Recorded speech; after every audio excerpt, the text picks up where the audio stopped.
नहमदुहु व नसल्ली अला रसूलिहिल करीम अम्मा बाद औज़ु बिल्लाहि मिनश शैतानिर रजीम बिस्मिल्लाहिर रहमानिर रहीम। सबसे पहले प्रोफेसर डॉक्टर उमर गजाली साहब का बहुत बहुत शुक्रिया, जो बहुत अच्छे अंदाज में पूरे प्रोग्राम के जितने भी स्पीकर्स हज़रात मुकर्ररीन डेलीगेट्स ने अपने अपने ख्यालात का इजहार किया, उनके सामने में रूबरू कर रहे थे। बहुत बहुत शुक्रिया, बहुत अच्छे अंदाज में और लफ्ज़ों का ज़ख़ीरा है, अच्छे नकीब है, अच्छे नाजिम है, अच्छे एंकर है और पूरे हिंदुस्तान में ज़बान की आबियारी के लिए और उर्दू अदब, उर्दू लिटरेचर की आबियारी के लिए इनका आमद और रफ्त हमेशा बना रहता है। बच्चे के दरमियान, प्रोफेसर्स के दरमियान, स्टूडेंट्स के दरमियान, तलबा और तालिबात के दरमियान और बहुत सारे को PhD वगैरह करने में भी मदद और ताउन भी करते हैं। उनका बहुत बहुत शुक्रिया, अपना कीमती वक्त निकाल करके तशरीफ लाए। बहुत अच्छे अंदाज में आपने उनकी बातें सुनी, ऐसा लग रहा था कि फूल झड़ रहा है। चलिए बातें हम आगे की तरफ बढ़ाते हैं, वक्त की किल्लत है। अंदाज़ बयां गर्चे बहुत शौक नहीं है, अंदाज़े बयां गर्चे बहुत शौक नहीं है, शायद कि तेरे दिल में उतर जाए मेरी बात, शायद कि तेरे दिल में उतर जाए मेरी बात। वतन की फिक्र कर नादा, मुसीबत आने वाली है। वतन की फिक्र कर नादा, मुसीबत आने वाली है।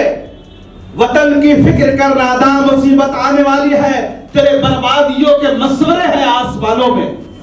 कहने का मतलब यह है कि आज अगर हम हिंदुस्तानी वतन के बारे में नहीं सोचेंगे, हमारे वतन के ऊपर काला जो बादल छाया हुआ है वो बहुत बुरा हो सकता है। हम तमामी हजरात के लिए, हम तमामी हिंदुस्तानियों के लिए एक लम्हा फिक्रिया है। इसलिए शायर ने कई साल पहले, कई सौ साल पहले बहुत खूब करके गए, वतन की फिक्र कर नादा, मुसीबत आने वाली है। तेरे बर्बादियों के मशवरे हैं आसमानों में, न समझोगे तो मिट जाओगे हिंदुस्तान वाले। अल्लामा इकबाल ने क्या कहा बाद वाले मिसरे में, ना समझोगे तो मिट जाओगे ऐ हिंदुस्तान वाले। ये नहीं कि ऐ मुसलमानों, ऐ सिखों, ऐ ईसाइयों, ऐ पादरियों, ऐ जैनियों, नहीं, वो मुतवज्जा हो रहे हैं सारे हिंदुस्तानियों से। अगर ना समझोगे तो मिट जाओगे हिंदुस्तान, ऐ हिंदुस्तानियों, तुम्हारी दास्तान भी ना होगी दास्तानों में। अगर दास्तान हमें बचाना है, अगर तारीख रकम करनी है तो हमें देश को बचाना होगा। देश बचेगा तो तमाम धर्म बचेंगे, अदरवाइज कुछ भी नहीं होगा। हम परवरिश लौहो कलम करते रहेंगे, हम परवरिश लौहो कलम करते रहेंगे। जो दिल पे गुजरती है रकम, साथ साथ हमने एक लफ्ज इसलिए जोड़ दिया है, इसलिए कि मैं बोलता भी हूं, तो जो दिल में गुजरती है रकम और बयां करते रहेंगे। प्रोफेसर साहब जी, मैं बयान जो लफ्ज है इसमें जोड़ दिया हूं, फैज अहमद फैज साहब का शेर है, हम परवरिश लौहो कलम करते रहेंगे। जो दिल पे गुजरती है रकम, उर्दू में तो लिखने का मतलब होता है, बयान मींस बोलने का मतलब, दोनों चीज हम करते रहेंगे। न हम सफर न किसी हम नशी से निकलेगा। ये देश की जो मुसीबतें हैं, ये देश में जो उलझने चल रही है, ये मजहबी मुनाफरत जो चल रहा है, ये हम तमामी हजरात जब सर जोड़ कर बैठेंगे, मुत्तहिद होकर के बैठेंगे, एक साथ बैठेंगे, शायर कहता है न हम सफर न किसी हमनशी से निकलेगा, मैं हमारे पांव का कांटा हम ही से निकलेगा। क्या बात, हम सफर न किसी हमनशी से निकलेगा, न किसी हमनशी से निकलेगा, हमारे पांव का कांटा तकलीफ हमारी है। जुल्म हम हिंदुस्तानियों पे हो रहा है, जुल्म हम हिंदुस्तानियों के मजहब पर हो रहा है, इसलिए हम तमामी हजरात को सर जोड़ कर बैठना होगा। इसलिए शायर ने बहुत पहले कह के जा चुके हैं, न हम सफर नसी किसी हम नसी से निकलेगा, हमारे पांव का कांटा हम ही से निकलेगा। तो हमें जोड़ना होगा, हमें समझना होगा। कोई लंदन से आके, कोई अमेरिका से आके, कोई पेरिस से आके, कोई जर्मनी से आकर के हमारे देश के मसाइल को हल नहीं करेंगे। हम हिंदुस्तानियों को हिंदुस्तान में बैठ कर इस मसले को हल करना है, किसी तीसरे की जरूरत नहीं है। हम तमामी हजरात को बैठ करके करना पड़ेगा। नफरतों के जहां में हमको प्यार की बस्तियां बसानी है। आप देख सकते हैं जो हेट्रेड फैल रहा है, हेट्रेड की जो चरम सीमा रेखा है, हमारे ख्याल से आजादी के 75 साल का अमृत महोत्सव हम मना रहे हैं। अमृत महोत्सव, अमृत समझते हैं ना, किसे कहते हैं? महोत्सव भी समझते हैं। अमृत महोत्सव हम मना रहे हैं, मगर मैं बोलना चाहता हूं, दावा करना चाहता हूं, पूरे 75 साल आजादी को अमृत महोत्सव जो मना रहे हैं, इतनी नफरतें, इतनी घृणा एक दूसरे हिंदुस्तानियों के दरमियान कभी नहीं था। इसलिए मैं कहता हूं, नफरतों के जहां में हमको प्यार की बस्तियां बसानी है। दूर रहना कोई कमाल नहीं, पास आओ तो कोई बात बने। अगर हम एक दूसरे से दूर रहेंगे हमारा हिंदुस्तान बर्बाद हो जाएगा, खत्म हो जाएगा। हम अमृत महोत्सव के लायक नहीं रह गए। हमें एक दूसरे के साथ सर जोड़कर, गला जोड़कर, मुत्तहिद होकर के बात करनी होगी। हम असल में सब क्या है? हिंदुस्तानी है। हमारी आइडेंटिटी, हमारी पहचान क्या है? हम भारतीय हैं, हम इंडियन हैं। आप जब हिंदुस्तान के बाहर जाइए, किसी अलग कंट्री में जाइए, हम क्या बोलते हैं? क्या मैं महमूद मिर्जा हूं? क्या मैं सुखदेव सिंह आनंद हूं? मैं ज्ञानी गुरमोहन सिंह जी हूं? क्या बिशप हूं? डॉक्टर उमर गजाली? नहीं, हम लोग एक ही चीज बोलते हैं, हम हिंदुस्तानी हैं, हम इंडियन हैं, वी आर इंडियन। मैं जब अफ्रीका गया, किसी ने पूछा तुम्हारा नाम क्या, आपका नाम क्या? कहा बोले Indian, you are Indian, Indian. यही हमारी पहचान है। इस पहचान को जानना जरूरी है। मगर कुछ लोग इस पहचान को मिटाना चाहते हैं, मिटा करके बोलते हैं कि आप फला बोलिए, तला बोलिए, ये बोलिए। कुछ नहीं चलेगा, सब चलेगा। हम हिंदुस्तानी हैं, इसी में ताकत है, इसी में शक्ति है, इसी में उन्नति है, इसी में तरक्की है, इसी में विकास है। इसलिए कि जिस दिन हम समझ लेंगे हम हिंदुस्तानी हैं, हम एक दूसरे का नुकसान नहीं करेंगे। अगर किसी माँ का बेटे पे गोली चलती है तो हिंदुस्तान का बेटा मरता है। अगर किसी पे छुरी चलती है तो हिंदुस्तान का पुत्र मरता है। अगर किसी पर जुल्म ज्यादती होती है तो हिंदुस्तान का होता है। किसी के घर को रौंदा जाता है, बुलडोजर से चला जाता है, हिंदुस्तान की संपत्ति को बर्बाद किया जाता है। हम सारी चीज के खिलाफ है। जो भी हिंदुस्तान का नुकसान करेगा, जानी नुकसान हो या माली नुकसान हो, हम दोनों के खिलाफ है। हम दोनों के खिलाफ है। हम कभी बर्दाश्त नहीं करेंगे। इसलिए कि हमें संविधान में बर्बादी का सबक नहीं सिखाया है। संविधान में भाईचारा है, इत्तेफाक है, इत्तेहाद है, यूनिटी है, ब्रदरहुड है, मजहब की जीने की आजादी है, पढ़ने की आजादी है, और कपड़ा पहनने, लिबास पहनने की आजादी है। लॉ के एक्सपर्ट जनाब सुखदेव सिंह आनंद रिटायर्ड जज साहब भी बैठे, वो अपनी बातें तो रखेंगे। ये हमारा संविधान है, ये अजीम संविधान जो हम हिंदुस्तानियों के लिए बहुत मुकद्दस किताब भी है, मुकद्दस बुक भी है, सब चीज है। इसलिए कि जितना हम कुरान मजीद की इज्जत करते हैं, जितनी हम बाइबल की इज्जत करते हैं, जितना ग्रंथ की इज्जत करते हैं, जितना वेद वेदास की इज्जत करते हैं, उसी तरह इज्जत हम अपने संविधान की भी इज्जत करते हैं। इसलिए कि यही तो हिंदुस्तान की ब्यूटी है।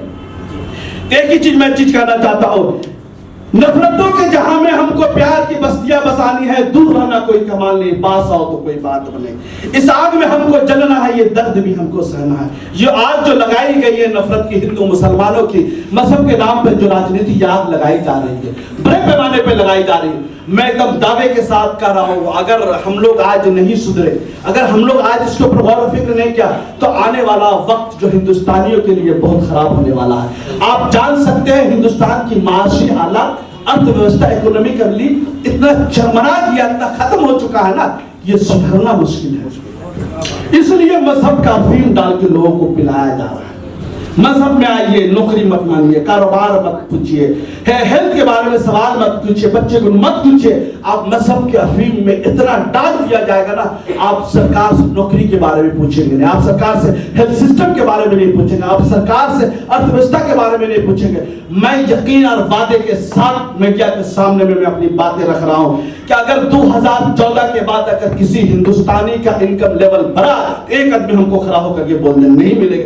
कुछ उनके जो दोस्त अहबाब है, बस उनका बढ़ा है, कुछ उनके दोस्त अहबाब का बढ़ा है, बाकी किसी हिंदुस्तानी का नहीं बढ़ा। तो हमें बात करना है हिंदुस्तान का अर्थव्यवस्था कैसे आगे बढ़े। इसलिए कि आपको ये बात करने नहीं दिया जाएगा, इसलिए मजहब का अफीम आपको पिलाया जा रहा है। और प्रवक्ता को बोल करके कभी इनके खिलाफ बुलाया जा रहा है, कभी उनके खिलाफ बुलाया जा रहा है, कभी मजहब के नाम पर राजनीति, कभी मौत नीति। इस तरह ये हमें समझने की जरूरत है कि देश कौन सी जगह में खड़ा हो चुका है। देश हमारा जो है इकोनॉमिकली सिक है, बीमार हो चुका है। अर्थव्यवस्था के द्वारा से हमारा देश बीमार हो चुका है, और देश उस वक्त तक आगे नहीं बढ़ेगा जब तक अर्थव्यवस्था ठीक नहीं होगा। ये बात सोचने की जरूरत है। ये बोलने का मतलब आप समझिए, आप बुद्धिजीवी हजरात है, तो ये कहीं ना कहीं टर्न किया जा रहा मजहब के ऊपर, मजहब के ऊपर टर्न किया जा रहा। हमारे सामने में हमने आजादी दिलाई, हमने मतलब हिंदुस्तान ने आजादी दिलाया बांग्लादेश को, हिंदुस्तान ने बनाया बांग्लादेश को। क्या जज साहब मैं गलत बोल रहा हूं? अरे एकदम सही बात है। जी बिल्कुल, हम लोगों ने सपोर्ट किया तब बांग्लादेश बना। मगर अफसोस की बात है उनके पैसे की कीमत हमारे हिंदुस्तान के पैसे से आगे बढ़ चुका है और हम 3000 की सरदार वल्लभ भाई की पटेल की स्टेचू लगाते हैं और वो लोग जो है कई हजार का वो पुल बनाते हैं, वो पुल बनाते हैं करोड़, कई हजार करोड़ का वो पुल बनाते हैं। वो कहाँ पुल बनाया सर? आपका बांग्लादेश से तो कारोबार होता है, वो जो ब्रिज बना पद्मा, जहां पर वो अब जो हिंदुस्तान से जो लोग वहां जा रहे हैं बांग्लादेश ना, 5 से 6 घंटा, मैंने बांग्लादेशी से बात किया, हम लोग 5 से 6 घंटा सेव किया है। ये देश आगे बढ़ना बोलता है, ये देश तरक्की करना बोलता है, ये देश का इंफ्रास्ट्रक्चर, ये वो सोचिए कल का हमारे सामने में बच्चा हमसे आगे बढ़ रहा है, मगर हमको हिंदू मुस्लिम करवाया जा रहा, मंदिर मस्जिद में लपेटा जा रहा और मजहबी में तालीम कैसे आगे बढ़े, देश में यूनिवर्सिटियां कैसे काम हो। आज हम तो बोलते हैं जो पार्लियामेंट हमारे पास पुराना है ना, उसमें कभी भरता नहीं है। आज नई पार्लियामेंट बना रहे, समझ ही में नहीं आ रहा। भाई हेल्थ सिस्टम के बाद जो कोरोना आया तो इस देश को सबसे ज्यादा जो जरूरी है, देश को सरकारी हॉस्पिटल की जरूरत है। हर स्टेट में नहीं, हर डिस्ट्रिक्ट में गवर्नमेंट का ऐसा हेल्थ सिस्टम होनी चाहिए, हेल्थ हॉस्पिटल होनी चाहिए जो समझिए कि बीमारी का इलाज हो। मगर ये सोच ही नहीं रहे, हजारों करोड़ सारी दुनिया ने बनाया, चाइना ने बनाया, सब ने बनाया, समझिए अच्छे अच्छे हॉस्पिटल, मगर हम लोग आज भी जो है कहाँ खोए हुए नहीं खोए हुए समझ में नहीं आ रहा। तो ये चीज हमको समझना बहुत जरूरी है। इस आग में हमको जलना है, ये दर्द भी हमको सहना है, इसलिए कि हमने लगाई है ना ये जल, हम लोगों ने किया। कोई बाहर से आके तो हमारे लोगों को तो खराब नहीं कर दिया, हम ही एक दूसरे के खिलाफ बोल रहे हैं, हम ही एक दूसरे के दुश्मन बने हुए, हम ही एक दूसरे के कारोबार को खत्म कर रहे हैं। इस आग में हमको जलना है, ये दर्द भी हमको सहना है। ये आग हमारी अपनी है, ये दर्द हमारा साथी है। ये आग हमारी अपनी लगाई हुई, अपने लोगों ने लगाया है, और ये जो दर्द है ये हमारा साथी, इसको समझना बहुत जरूरी है। मैं एक ही चीज बोलना चाहता हूं, मेरे दिल की तमन्ना कौन जाने, मेरे दिल की तमन्ना कौन जाने, जमीन पर चांद लाना चाहता हूं। मेरे दिल की तमन्ना कौन जाने, जमीन पे चांद लाना चाहता हूं। न हो इंसान किसी इंसान का दुश्मन, न हो इंसान किसी इंसान का दुश्मन, मैं वो दुनिया बसाना चाहता हूं।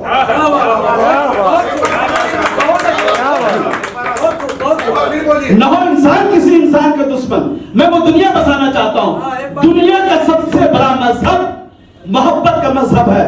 मैंने हिंदुस्तान के नीचे एक जुमला लिखा है, मोहब्बत जिंदाबाद, एकता जिंदाबाद, हिंदुस्तान जिंदाबाद। मोहब्बत जिंदा, सब चीज जिंदा। मोहब्बत जिंदा नहीं तो क्या होगा? कुछ नहीं होगा, उलझन होगी, परेशानी होगी, डायबिटीज हो जाएगी, प्रॉब्लम में फंस जाएंगे, ये हो जाएगा, वो हो जाएगा। दिल में मोहब्बत पालिए एक दूसरे से। जो लोग नफरत फैलाते हैं ना, मैं वादे के साथ कहता हूं, टीवी में बैठ के नफरत फैला रहे हैं, स्टेजों से नफरत फैला रहे हैं, पॉलिटिकल मीटिंग में नफरत फैलाया जा रहा है, धर्म समझिए संसद से भी नफरत फैलाया जा रहा है। मगर मैं बोलना चाहता हूं, वो नफरत फैलाने वाले लोग क्या घर में जाके मोहब्बत की बात करते होंगे? नहीं, इसलिए कि उसके खून में नफरत बन चुका है, वो घर में भी जाकर नफरत फैलाते होंगे, बीवी से लड़ाई करते होंगे, बच्चे से लड़ाई करते होंगे, रिश्तेदारों से लड़ाई करते होंगे। जिनका पैगाम मोहब्बत है, वो धर्म संसद में भी मोहब्बत की बात करेगा, रास्ते में मोहब्बत की बात करेगा, वो गलियों में भी मोहब्बत की बात करेगा, वो गलियां गलियां जाकर के शहर में भी मोहब्बत की बात करेगा। इसलिए कि पैगाम मोहब्बत है, खून में मोहब्बत, जहन में मोहब्बत, दिल में मोहब्बत, भाईचारे में मोहब्बत, जबान में मोहब्बत, हर जगह मोहब्बत, मोहब्बत के अलावा कुछ भी नहीं। इसलिए कि 2.5 अक्षर पढ़ के हुआ ना, बोल क्या है ना, वो कहावत है ना, पढ़ लिख के पोती पढ़ाना हुआ कोई पंडित। जो 2.5 अक्षर प्रेम के पढ़ा वही पंडित हुआ। प्यार जो शब्द है हिंदी का, उसमें 2.5 लफ्ज है, इसको अगर पढ़ लेंगे तो पंडित हो जाएंगे।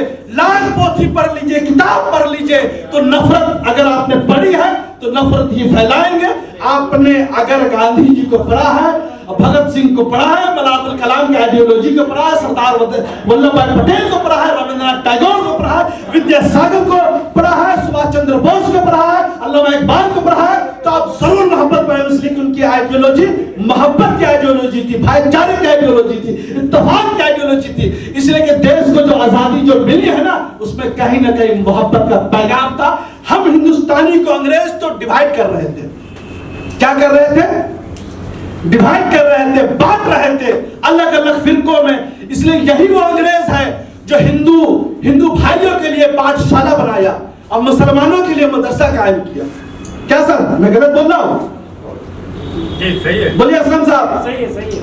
अंग्रेज ने तालीम की ध्रुवीकरण किया, तालीम को बांटा, तालीम को डिवीजन किया कि मुसलमान आप हैं तो मदरसे में जाके पढ़िए, आप अगर हिंदू हैं तो पाठशाला कीजिए। इसलिए कि कॉलेज स्ट्रीट में द हिंदू हॉस्टल है, द हिंदू स्कूल है, फिर सब अंग्रेज को बना। आप लोग उधर ले लीजिए, आप मुसलमान हैं आ जाइए बेकर हॉस्टल ले लीजिए, मदरसा कॉलेज ले लीजिए। वहां का सिस्टम, कॉलेज स्ट्रीट का सिस्टम और बेकर हॉस्टल का जो एरिया का सिस्टम, वहां भी देखिएगा एक स्विमिंग पूल है, तालाब है। कॉलेज स्ट्रीट में भी जाके देखिए स्विमिंग पूल है। यहाँ भी देखिएगा बेकर हॉस्टल है, वहां भी हिंदू हॉस्टल है। यहाँ भी मदरसा आलिया स्कूल है, कॉलेज है, वहां भी एक हिंदू स्कूल है। ये अंग्रेज से बना, आप वहां पर ये, हम यहाँ पढ़ेंगे। आजादी की जो लड़ाई फ्रीडम फाइटर जो लड़े थे ना, इसी के खिलाफ लड़े थे, यही डिवीजन खिलाफ। हम लोग की कभी नीति नहीं रही दोगली नीति, डिवाइड एंड रूल, कभी नीति हम लोग की नहीं रही है। ये अंग्रेजों की पॉलिसी है। अगर समझ लीजिए कोई लोग इस देश की अवाम को, जनता को बांटने की कोशिश करता है, तो आप समझ लीजिएगा उन्हीं के नस्लवाद के लोग के हैं।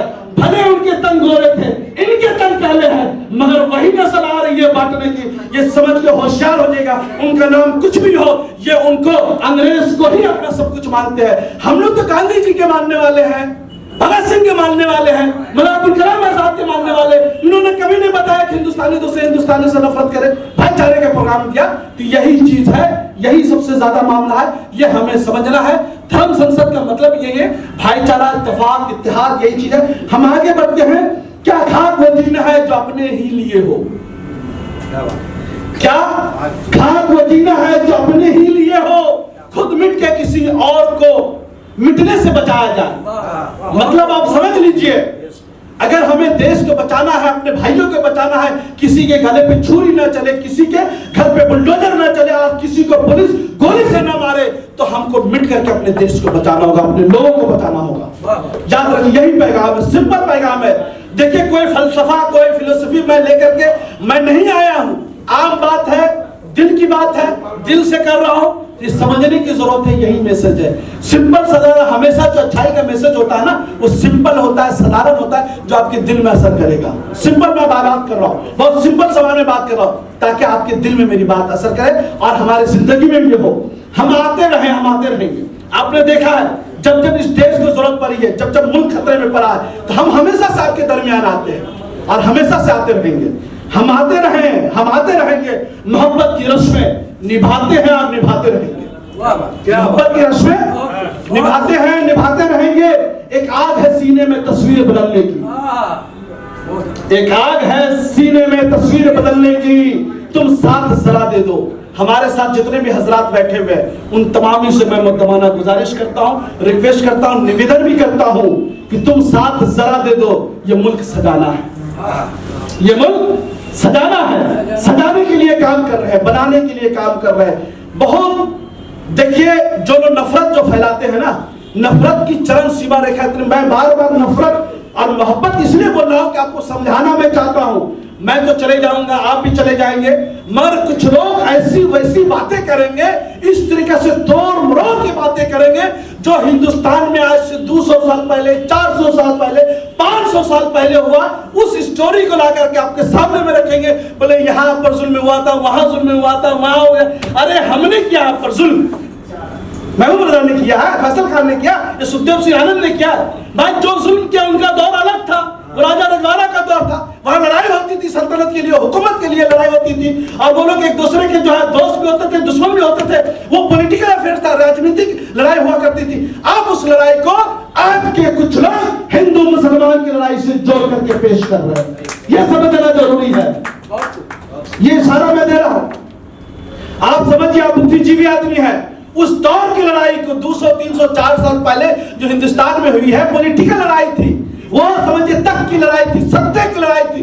उस लड़ाई को लोग आजकल हिंदू मुसलमान की लड़ाई से जोड़ करके दिखा रहे हैं। मैं भाइयों से, जितने लोग चैनल को देख रहे हैं, मैं उससे बोलना चाहता हूं, वो पॉलिटिकल लड़ाई थी, वो तख्त के लिए लड़ाई थी। लड़ने वाला उसमें उसकी तरफ से जो लड़ते थे एम्पायर के टीम में, उस फौजी में जो है सब धर्म के लोग रहते थे, मगर लड़ते थे किसके लिए? राजा के लिए। और सामने वाला राजा में भी सब धर्म के लोग रहते थे।